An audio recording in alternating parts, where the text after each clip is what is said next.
Meu nome é Mário Paiva, eu trabalho com fotografia há 46 anos, desde 1980. Já trabalhei com diversos nichos fotográficos e atualmente hoje eu trabalho mais com fotografias de natureza, relacionadas aí ao céu noturno e também à vida selvagem. Eu hoje também dou aulas de fotografia, né, na escola Mestres da Fotografia. A escola está em Belo Horizonte, tem uma sala na Savassi, mas atualmente, né, desde a época do Covid para cá, nós intensificamos muito as aulas online. Então a nossa escola envia uma câmera para o aluno, onde ele estiver, para que ele possa fazer as aulas ao vivo, né, comigo. E além do que ele pode fazer as aulas ao vivo comigo, ele tem a câmera em casa para poder fazer as práticas à medida que ele vai aprendendo para desenvolver aí as suas técnicas. Você é o diretor dessa escola? Eu sou proprietário. Fundador? Sua escola envia até uma câmera profissional para o aluno? Sim. Para ele fazer toda a prática? Sim. Uhum. E câmeras novas, atuais. Puxa, isso é uma exclusividade, hein? Nunca tinha ouvido falar sobre isso no mercado, nas escolas. É verdade, verdade. Interessante. No mercado, como você resolveu começar na fotografia? Por que você começou na fotografia? Então, isso foi na década de 80, exatamente no ano de 1980. Eu já gostava de fotografar com uma câmerazinha da Kodak, eu até tenho ela aí na coleção, e a década de 80 foi uma década, assim, no auge da fotografia, né? Ali o fotógrafo ele era valorizado, o fotógrafo ele era procurado. Então, assim, as fotografias que as mães viam, né? As fotografias que a gente tirava, admiravam. Então, assim, foi uma época de ouro que muitas pessoas ali se deram bem, né, profissionalmente dentro da fotografia.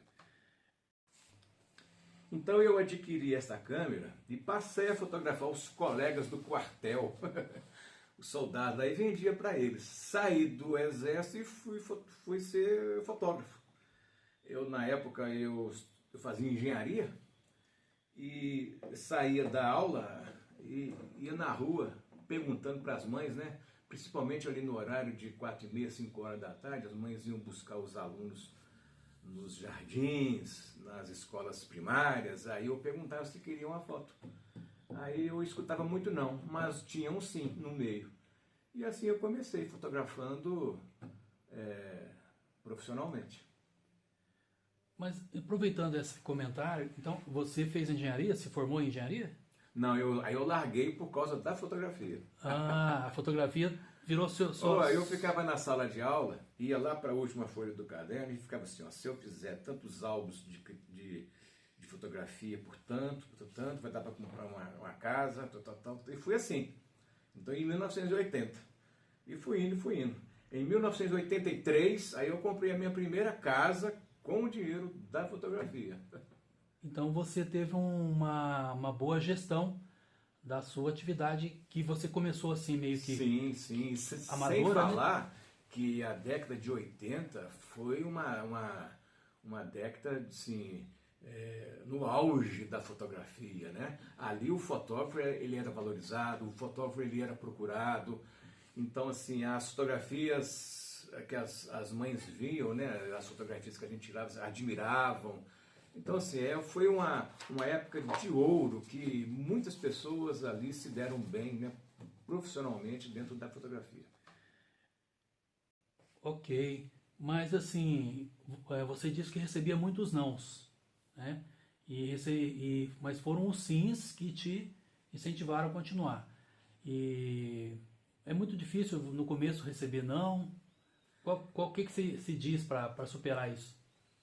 Olha, por incrível que pareça, hoje tem mais não do que o sim. Mas na época lá, o sim tinha um nível de resposta muito acima do que nós temos hoje. Então, assim, claro que isso é não, né?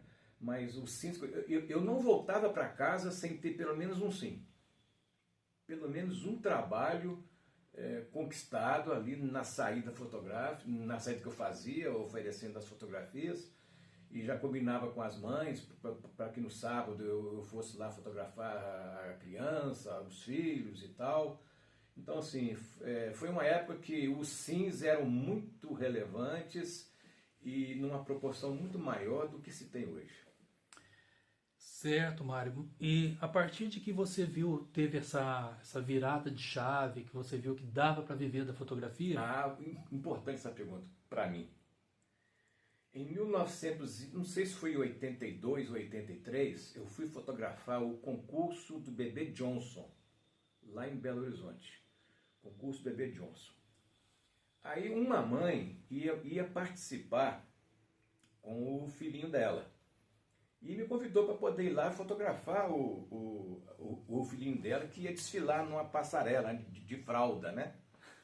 Então, quando eu cheguei lá, não tinha fotógrafo. E um monte de mãe cheio dos bebês. Falei, pô, é aqui que eu vou faturar, ué. Fotografei todos os bebês, peguei o endereço de todas as mães, fiz as fotos, levei na casa de cada uma comprou, todo mundo comprou. Foi ali que foi a virada. Foi a virada. Ali foi sensacional. E era pessoal, tete a tete, porque não tinha internet hoje para impulsionar, né? Não, sim. Antigamente, um fotógrafo, para ele ser realmente um profissional na fotografia, era muito mais difícil do que é hoje.